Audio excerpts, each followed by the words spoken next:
இந்த வசனத்து மூலம் பேசினார் அப்படிங்கிறவங்க எத்தனை பேர் கை தூக்கிக்காமையை பார்க்கலாம்? புது வருஷத்துக்காக நான் காத்திருந்தேன். கை தூக்கிக்காமையை பார்க்கலாம். 1 2 தானா? ஏன் உங்களுக்கு தோணவே இல்லையா? புதிய வருஷத்துக்குள்ள நான் போறேன்னு ஆண்டவரே கூட எந்த வார்த்தைகளை கொண்டு நீ பேசுறீங்க, என் வார்த்தை எங்க குடும்பத்துக்கு என்ன கொடுக்குறீங்க அப்படின்னு நம்ம கேட்டோம்னா ஆண்டவர் நம்மளோட பேசுகிற தேவன். ஒரு ஊழியக்காரத்தை மட்டும் பேச மாட்டாரு. தீர்க்கதரிசிகளுக்கு கூட மண்ணை கொடுக்க அவசியம் கிடையாது. நம்மோட எல்லாரோடையும் பேசுகிற தேவன் தான். ஒருவேளை அந்த அனுபவம் இல்லாதவங்க நீங்க எடுத்தீங்கல்ல, அந்த ப்ரேயர் பண்ண எடுத்தீங்கல்ல, அந்த வாக்குத்தத்தத்துக்கு மேல நீங்க கவனம் வைங்க. வாக்குத்தத்தை எடுக்காதவங்களுக்கு நான் தரேன். வாக்குத்தத்துக்கு மேல கவனம் வைங்க. பின்னாடி உங்களுக்கு கட்டளையை கொடுத்துருக்கோம்ல, அது கீழ்படுத்தீங்கன்னா முன்னாடி இருக்கிறதுக்கு ஆசீர்வாதத்தை நீங்க பெற்றுக்கொள்ள முடியும். யோசுவா 1:5 ஆசீர்வாதமான வசனம். நீ உயிரோடு இருக்கிற நாளெல்லாம் ஒருவரும் உனக்கு முன்பாக எதிர்த்து நிற்பதில்லை. மோசையுள்ளது போல உன்னோடு நான் இருப்பேன்.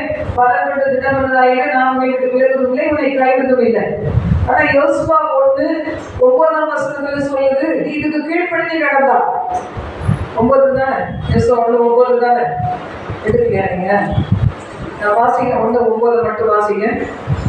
நான் கொஞ்ச நேரத்துல நான் முடிச்சிருவேன். ஒரு 15 minutes மட்டும் தான். 1:8 வசனம். இந்த நியாயப்பிரமாண புத்தகம் உன் வாயை விட்டு பிரியாதிருப்பதாக இதில் எழுதி இருக்கிறவைகளின் படியெல்லாம் நீ செய்ய கவனமாய் இருக்கும்படி இரவும் பகலும் அதை தியானித்துக் கொண்டு இருப்பாயாக. அப்பொழுது நீ உன் வழியை வாய்க்க பண்ணுவாய். அப்பொழுது புத்திமானாயும் நடந்து கொள்வாய். ஆண்டவருடைய வார்த்தை பாருங்க. நீ உயிரோடு இருக்கிறவங்க எவனே உன்னை ஒன்றும் செய்ய முடியாது. மோசை கூட இருந்தது போல அவன் கூட இருப்பேன்னு சொன்னவர் இதுக்கு கீழ்ப்படிந்து நடந்தா அந்த ஆசீர்வாதம். அதே மாதிரிதான் நீ எடுத்திருக்கிற அந்த அட்டையில பின்னாடி கட்டளையை கொடுத்துருக்கிறதுக்கு கீழ்ப்படிந்து நடந்தீங்கன்னா முன்னாடி இருக்கிற நன்மையை சோதரிக்க முடியும். அது மாதிரி நான் ஒரு வாக்குத்தத்தை நான் எடுத்து யோசிக்க ஆரம்பிச்சேன். அந்த வாக்குத்தத்தை இன்னைக்கு ஒரு ஆசீர்வாதமான நான் முதல்ல எடுத்திருந்தாங்க. திரும்பி இன்னைக்கு காலையில நான் மறுபடியும் நான் யோசிக்கும் போது இந்த வாக்குத்தத்தின் ஆசீர்வாதத்தை ஷார்ட்டா சொல்லிட்டு முடிச்சிடலாம் அப்படின்னு நினைச்சேன். எசேக்கியேல் 36 அதிகாரம் 9 முதல் 15 வசனங்கள். இதை எடுத்தவங்க வாசிக்கலாம். இதோ உங்கள் பட்சத்திலிருந்து உங்களை கண்ணோக்குவேன். நீங்கள் பண்படுத்தப்பட்டு விதைக்கப்படுவீர்கள். எசேக்கியேல் 36 9 முதல் 15. ஆண்டவர் சொன்னாரு, நான் உங்கள் பட்சத்தில் இருப்பேன். இது எவ்வளவு பெரிய ஒரு வாக்குத்தத்தம் தெரியுமா? ஆசீர்வாதம். ஆண்டவர் பக்கத்திலேயே இருப்பேன்னு சொல்ற. பட்சம் தான் என்னது? உன் பக்கத்திலேயே நான் இருப்பேன். ஆண்டவர் உங்க பக்கத்திலேயே இருக்கிறத நீங்க ஃபீல் பண்ணீங்கன்னு வச்சுக்கோங்களேன், உணர்ந்துட்டீங்கன்னா தனிமை உணர்வே வரவே வராது. யார் என் பக்கத்திலேயே இருக்கிறா? ஆண்டவர் அங்கே காத்தர். அவர் எப்படிப்பட்டவர்? என்னை விட்டு விலகவே விலகாதவர். நான் எங்க போனாலும் என் கூட இருக்கிறவர். எந்த வீட்டினுடைய எந்த இடத்துல போனாலும் சரி, தனிமையா இருந்தாலும் சரி, வியாதியா இருந்தாலும் சரி, கண்ணீர்ல அழுது கொண்டு இருந்தாலும் சரி, யாருமே விசாரிக்காத ஒரு இடத்துல இருந்தாலும் சரி, ஆண்டவர் சொல்றாங்க, பட்சத்திலேயே இருப்பேன், உன்னை கண்ணோக்குவேன். கண்களை நான் ஏறெடுத்து பார்ப்பேன். நீங்க ஜெனரேஷன்லாம் எப்படி மூஞ்ச பார்க்காது, அம்மா மூஞ்ச பார்க்காது, அப்பா மூஞ்ச பார்க்காது, பிள்ளையை பார்த்து பார்த்து வளர்ப்போம். அது மூஞ்ச பார்த்து பார்த்து, முகத்தை பார்த்து பார்த்து, இதுக்கு என்ன வியாதியோ தெரியலையே, இதுக்கு என்ன தேவையோ தெரியலையே, உங்களுக்கு அது வேணுமா இது வேணுமா ஊட்டி ஊட்டி வளர்ப்போம். ஆனா அந்த பிள்ளைகள் பெருசாகும் போது தாய்கள் மூஞ்ச பார்க்கறதுக்கு பிடிக்காது. அவங்களுக்கு ஏன்னா அட்ராக்டிவ் ஃபேஸஸ் நிறைய இருக்குது. கவர்ந்து இழுக்கக்கூடிய முகங்கள் எல்லாம் பார்த்ததுனால ஒரு தாய்களுடைய முகம் பிள்ளைகளுக்கு எப்படி ஆயிடுது? அருவருப்பா மாறிடுது. இதை மூஞ்ச போய் பார்க்கணுமா, என்னத்துக்கு பார்க்கணும் அப்படின்னு இருக்கிறாங்க பாருங்க. ஆனா ஆண்டவர் இந்த வருஷத்துல மட்டும் நீங்க அவரை உங்க பக்கத்துல இருக்கிற மாதிரி வச்சுக்கிட்டீங்கன்னா அவருக்கு பட்சத்தில் இருந்து உங்களை கண்ணோக்கி பார்ப்பாங்க. நீங்க யோசிச்சு பாருங்க, நீங்க எப்படி பிள்ளைய வளர்த்துருப்பீங்க? முகத்தை பார்த்து பார்த்து அது தேவையா இருந்து நீங்க நடந்தது போல ஆண்டவர் சொல்றாரு, இந்த வருஷமெல்லாம் உன் மூச்சை பார்த்தாலே எனக்கு புரியும். உன் முகத்தை நான் கண்ணோக்கி பார்த்து, உன் பக்கத்துல இருக்க உன் முகத்தையே பார்த்து, உனக்கு என்னென்ன தேவை நான் கண்டுபிடிச்சு உன்னை நான் என்ன செய்வேன், நடத்துவேன். இன்னைக்கு பார்க்குற மெசேஜுடைய ஹெட்லைன் என்னன்னா, பிந்தின சீர் பெரிதா இருக்கும். பிந்தின சீர் பெரிதா இருக்கும் அப்படின்னா என்ன? இதுவரைக்கும் நம்ம போன பாதையில எதெல்லாம் நமக்கு பேரும் புகழும் கொடுத்துச்சோம், அதை விட இந்த வருஷத்துல தேவனை அட்டி கொண்ட பிள்ளைகளுக்கு அவருடைய சீர், நம்மளுக்கு கொடுக்கிற சீர் அப்படின்னா அந்த பேரு, புகழ், பெருமை, கௌரவம் எல்லாமே நான் அதிகமாகி தருவேன்னு ஆண்டவர் சொல்றேன். எவ்வளவு பிரச்சனை வந்தாலும் சரி, போராட்டம் வந்தாலும் சரி, நான் அப்படி என்னை நம்புகிற பிள்ளைகளை, என்னை அடைக்கலமாய் கொண்டிருக்கிற பிள்ளைகளை நான் அப்படி செய்வேன்னு சொல்றேன். எத்தனை பேர் நம்புறீங்க? ஹல்லேலூயா. நான் நம்புறேன். ஏன்னா என் புகழ்ச்சி எல்லாம் யாரால தான் வர முடியும்? கர்த்தரால மட்டும்தான் முடியும். உலகம் நம்மளை எவ்வளவு வெறுத்தாலும் சரி, நீ எதுக்கு இருக்கிற உணவாக்குறன்னு சொன்னாலும் சரி, நம்ம வாழ்றதுல யாருமே சந்தோஷப்படாம இருந்தாலும் சரி, அதை லைக் பண்ணுகிறவர், அதை ஆசையோடு எதிர்பார்க்கிற ஆண்டவர் சொல்றாரு, நான் உன் பட்சத்திலே இருந்து நம்மை கண்ணோக்கி பார்ப்பேன். ஹல்லேலூயா.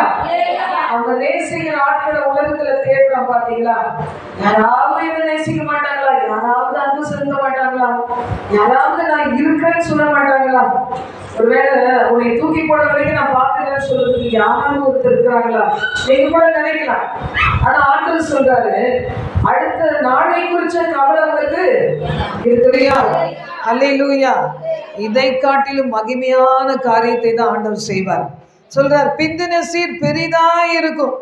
முந்தின சீரையே நினைச்சுக்கிட்டு அழுதுட்டு இருக்காதேன்னு ஆண்டவர் சொல்றார். நம்ம வாழ்க்கையில யோசித்து பாருங்க, முந்தினது அன்னைக்கு இருந்த மாதிரி இருந்தா கூட போதும். இஸ்ரவேல் ஜனங்கள் அப்படிதான் சொன்னாங்க. பார்வோன் கிட்ட என்ன அடிமைத்தனமா இருந்தாங்க, எவ்வளவு அவங்க அடிக்கப்பட்டாங்க, ஒடுக்கப்பட்டாங்க, எவ்வளோ வேலை பள்ளு அவங்க மேல இருந்துச்சு. ஆனா அவங்களுக்கு அதெல்லாம் பெருசா தெரியல. அங்க எங்களுக்கு என்ன கிடைச்சது? வெங்காயம் கிடைச்சிச்சு, வெள்ளை பூண்டு கிடைச்சிச்சு, மீன் கிடைச்சது, கறி கிடைச்சது, இதான் யோசிக்கிறாங்க. இது மாதிரி உங்க உள்ளத்துல கூட இயேசு கிறிஸ்துவுக்குலாம் நான் வரும் முன்னாடி எனக்கு நிறைய நண்பர்கள் இருந்தாங்க, நிறைய சொத்து இருந்துச்சு, அன்னைக்கு நான் தான் பெரிய ஆளா இருந்தேன், சவுலை போல. சவுல் எப்படி இருந்திருப்பார் பாருங்க. ஆனா பவுலா மாறினப்புறம் அவர் என்ன செஞ்சாரு? நீங்க எல்லாரும் தொடச்சி போடுற ஒரு கந்தையை போல, குப்பையை போல மாறிட்டேன், அழுக்கான கந்தையை போல மாறிட்டேன்னு சொல்றாரு. எக்ஸசைஸ் பண்ணாதீங்க. எக்ஸசைஸ் பண்ணாம ஆண்டவருடைய வார்த்தை என்ன செய்யுங்க, கேளுங்க. ஒரு நாள்ல 24 மணி நேரத்துல எவ்வளவு நேரம் எதையெல்லாம் பார்க்க வேண்டியிருக்கு சபையில பாருங்க.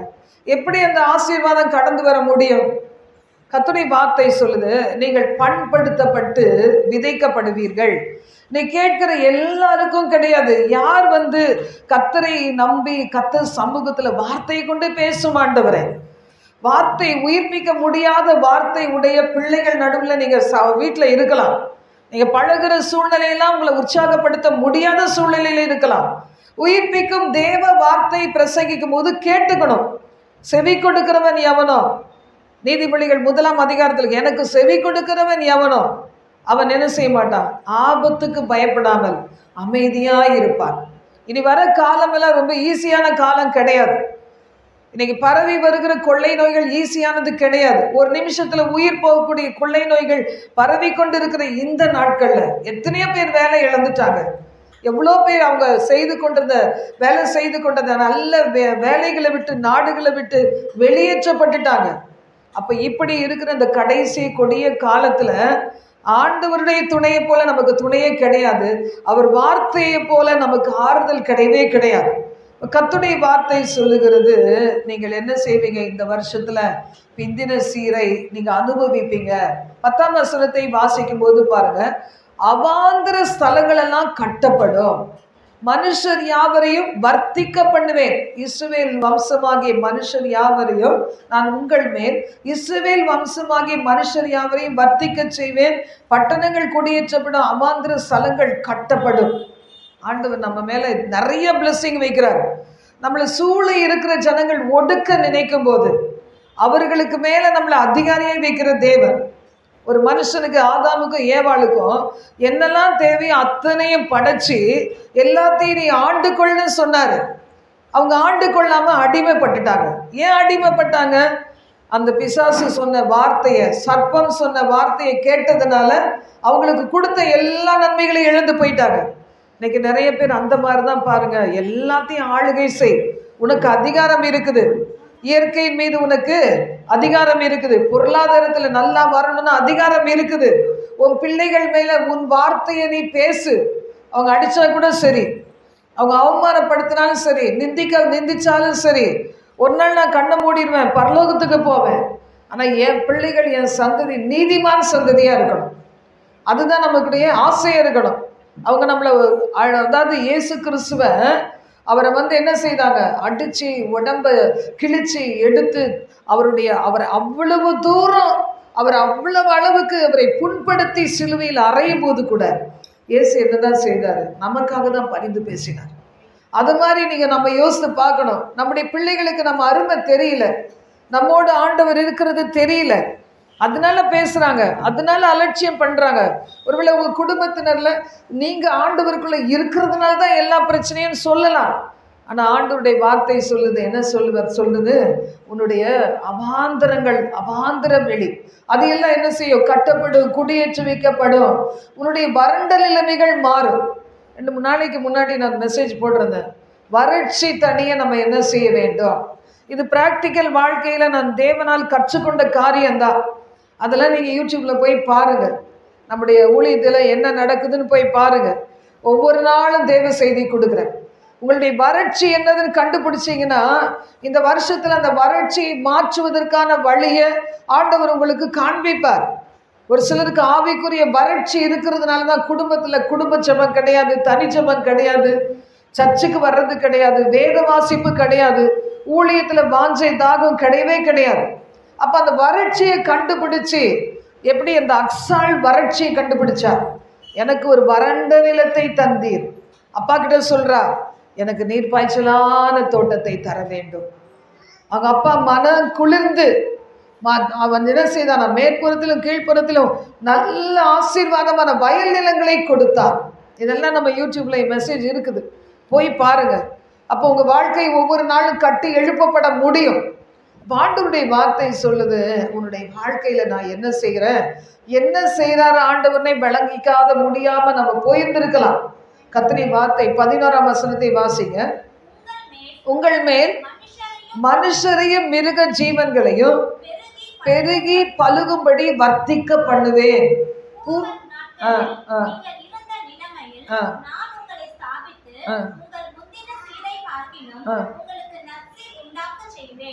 ஒரு நாள்ல பணம் இருந்திருக்கலாம், ஒரு நாள்ல சொத்துக்கள் இருந்திருக்கலாம், ஒரு நாள் நம்முடைய பிள்ளைகள் நம்மள சூழ இருந்திருக்கலாம், ஒரு நாள் நமக்கு நண்பர்கள் இருந்திருக்கலாம், ஆரோக்கியம் இருந்திருக்கலாம். இன்னைக்கு எல்லாமே ஒருவேளை இழந்து போனது போல நம்ம இருக்கிறோமா?